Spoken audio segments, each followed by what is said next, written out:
Hi everyone, good morning. My name is Dan Hudak. I am a film critic and former film professor here in South Florida. I lecture all over on a variety of different film history topics. Here we go today with one of my favorites because I love musicals. I've always loved musicals, and there's no greater era of musicals than the Hollywood musical era. This is the 1920s through the 1950s. So we're talking late 20s after the introduction of sound with the jazz singer in 1927 through, say, the mid 1950s when the industry starts to change. What I'm going to do for you over the next hour or so is put the evolution of the genre into context by focusing on the genre itself and the stars and how all of it together appealed to audiences in a really engaging and dynamic way that we still revere and absolutely love to see today. We have to start with the late 20s because coinciding with the advent of talkies on screen with the jazz singer in 1927 is the birth of the movie musical. In fact, the jazz singer, which is rightly credited as the first talkie in Hollywood, the movie released in October of 1927 that made audiences everywhere start demand talkies everywhere. Well, in fact, for most of the film, it is a silent film, The Jazz Singer. We have the title cards as we normally would in a silent film. But what separated and made it unique was the fact that you had Al Jolson, a huge star all over the world, singing on screen in 6 different singing sequences, which led also to the line, wait a minute, you ain't heard nothing yet, which obviously foretold so much to come in Hollywood over the last 90 to 100 years or so. But the success of The Jazz Singer truly changes the industry. People saw it, they started demanding talkies to hear and see people talking on screen. The era of the silent film was now behind Hollywood, and moving forward, it was going to be talkies. But specifically, what people were really drawn to were musicals. Musicals became extraordinarily popular in the late 20s and early 30s. So much so that when the Broadway Melody wins Best Picture in 1929, it is the first ever movie to be all talking, all singing, all dancing, meaning it was the first feature-length musical that didn't have any silent film sequences at all. And it was such a rush in popularity and acclaim that it won the Oscar for Best Picture. Throughout our time today, I am going to share with you clips from some of the great figures and some of the great moments and pivotal figures and moments of the Hollywood musical era. And I'm going to start with a clip from the Broadway Melody. It comes at the beginning of the film. You have a song and dance man named Eddie Kearns, who is going to sing the title song. He's an aspiring producer who wants to be a Broadway star. He thinks this song is going to be the hit that's going to allow him his big break. This is called the Broadway Melody. The actor playing Eddie Kearns here, his name is Charles King. Enjoy the title song from the 1929 Best Picture Oscar winner, The Broadway Melody.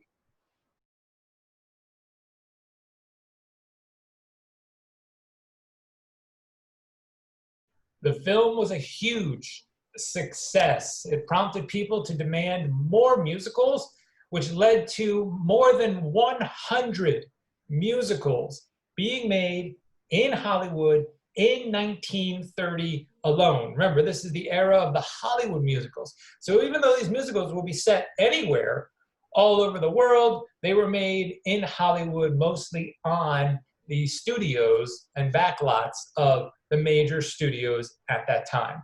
So clearly in 1930s, even though the Great Depression is ravaging the rest of the country for musicals, the 30s are absolutely thriving.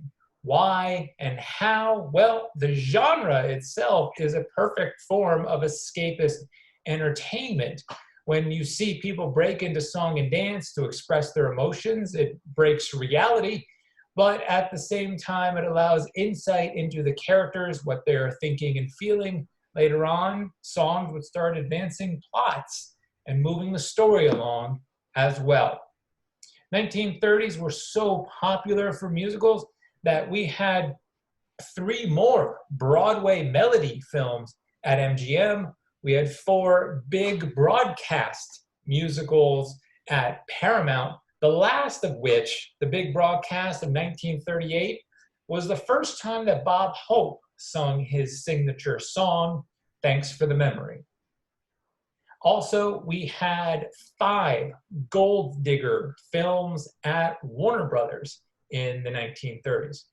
But it's not the series of films that we necessarily remember the most. What we remember the most tends to be the stars. And in the 1930s especially, there was no dance duo bigger than Fred Astaire and Ginger Rogers. This image here is from Top Hat. They would make 9 films together in the 1930s, 10 films total, starting with Flying Down to Rio in 1933, and they very quickly became the most famous dance duo in film history. Just great inherent chemistry to watch them together. Katharine Hepburn said of them that he gives her class, she gives him sex appeal. And certainly their chemistry and emotional connection when they were dancing was undeniable. What's interesting is that he had been dancing his whole life where she was relatively untrained, which kind of allowed him to mold her into the dancer he needed her to be over their 10 hugely successful films together. Their fame arguably peaked in 1935 with Top Hat, which was the highest grossing film of the year. Now think about it. Highest grossing film of the year in 1935. How much did it make? $3 million. The latest Marvel movie makes $3 million in about 15 minutes when it's released at the box office today. But oh, how things were different 90 plus years ago. In Top Hat, the real standout song is, of course, Cheek to Cheek. It was written by Irving Berlin. I'm going to share with you the Cheek to Cheek sequence. Keep in mind as you watch that she is wearing a feathery dress, which looks great when she moves and when he spins her. But Fred Astaire really, really hated this dress that Ginger Rogers is wearing during Cheek to Cheek. Enjoy, and I'll explain much more about that after the clip.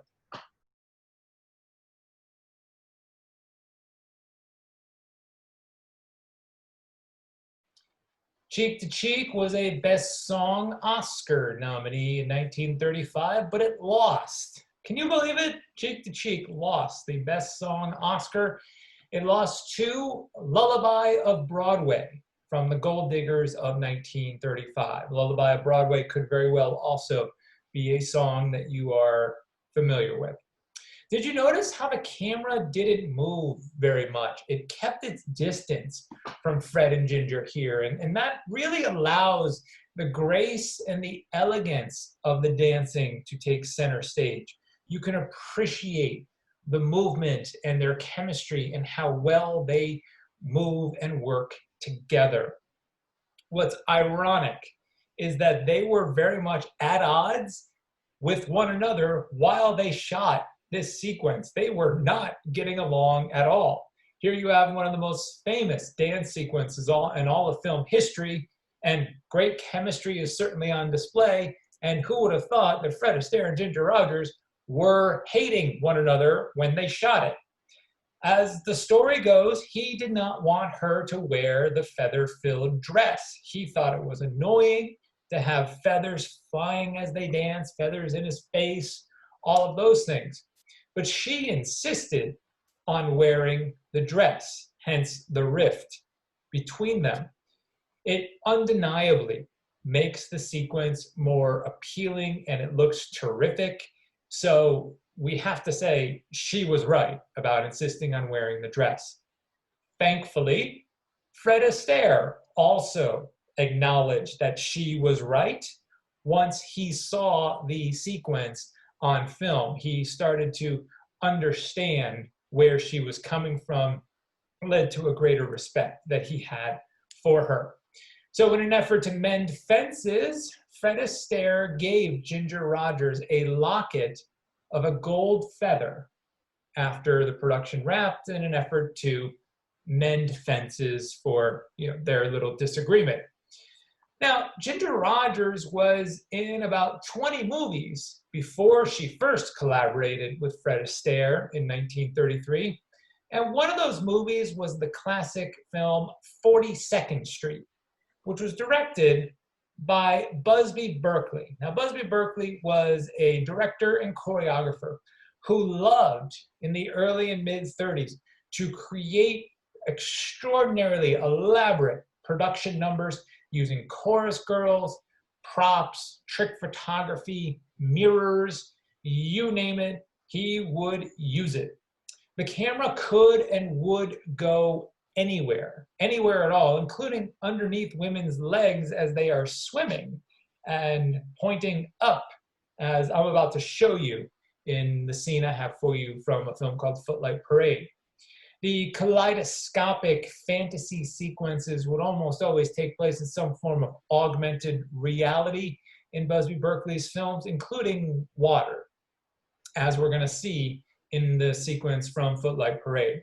Now, in the films in which he was only a choreographer, Footlight Parade, Dames, these would be movies that would be about an hour and a half total.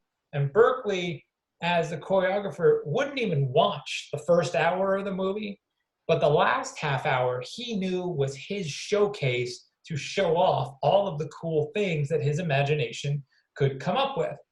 And so he would make these elaborate production numbers that would take place over the course of the concluding half hour. And usually the premise would be the producer, the aspiring song and dance man, whatever the case was, they need to put on a show of some kind in order to prove their worth, their value, etc. And what Berkeley would do would be put on the show toward the end of the film. So the sequence I have for you is called By a Waterfall, and it's from the end of Footlight Parade from 1933. Enjoy, and then I'll come back and I'll tell you much more about how they shot this sequence. It's really, really cool.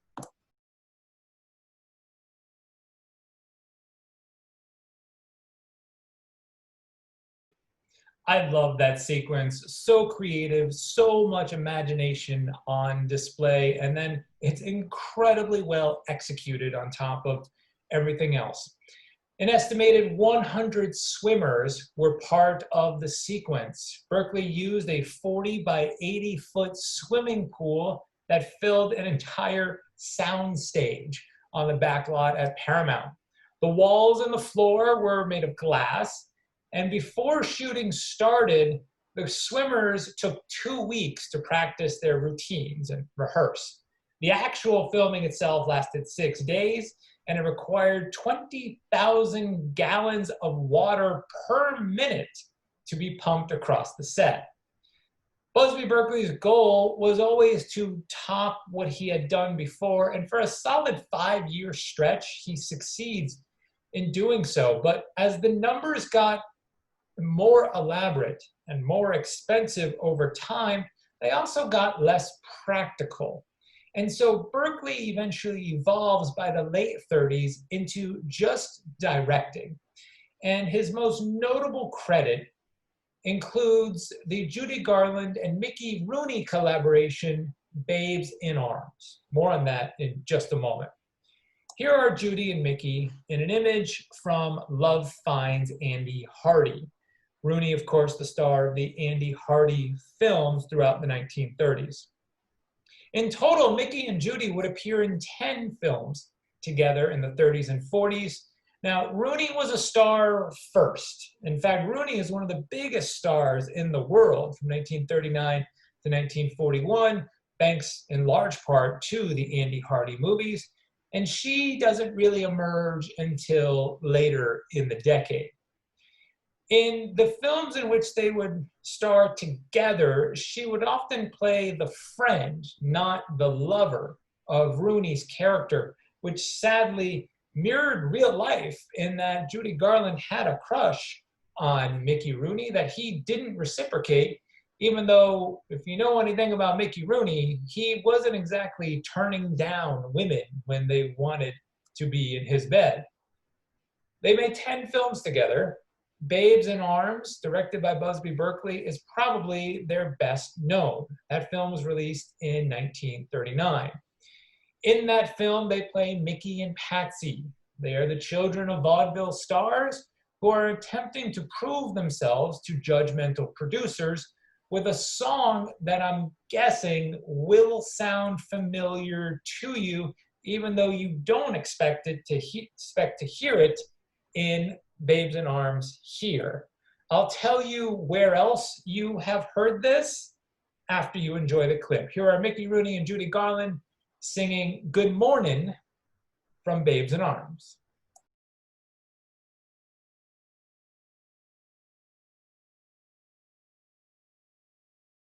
So you recognize the song, right? It's, of course, from Singin' in the Rain. Of course, Singin' in the Rain wouldn't be released until 13 years later.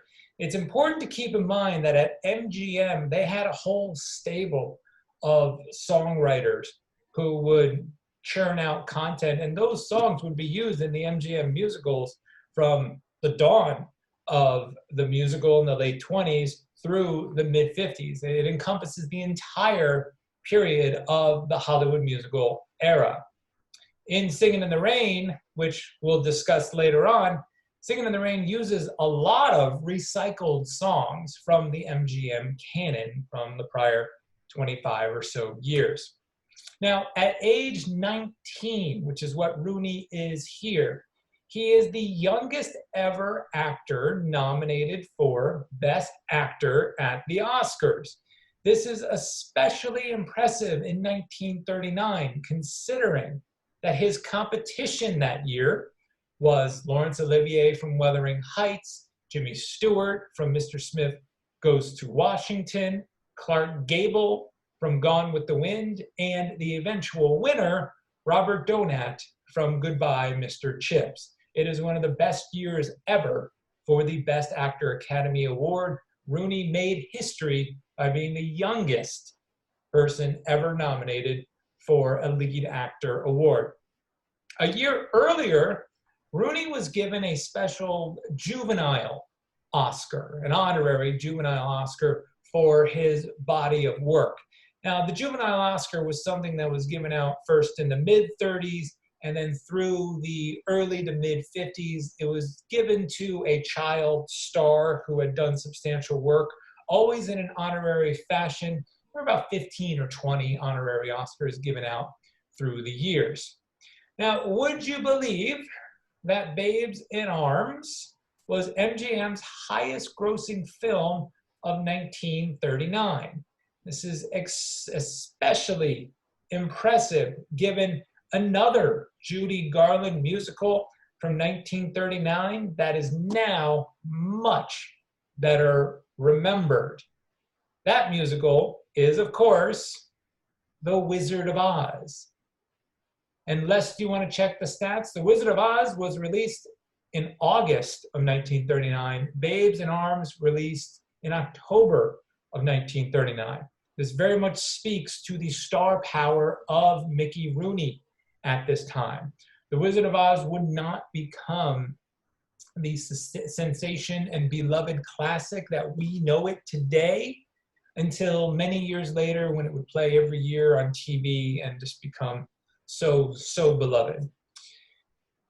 I could not move forward without sharing with you the song that made Judy Garland an absolute icon for the rest of her life. It is, of course, from The Wizard of Oz.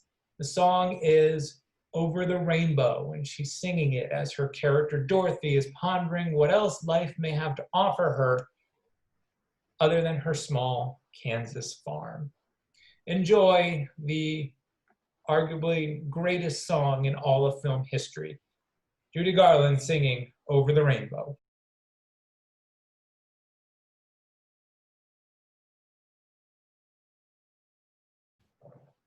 It is such a lovely and sweet song. It's hard to believe that it was nearly cut from the film. This is true. The execs at MGM felt that this song, Over the Rainbow, was making the Kansas sequence too long, and it was too far over the heads of the target demographic viewer, which was kids. The producers also wanted the 2-hour movie cut down to about 100 minutes.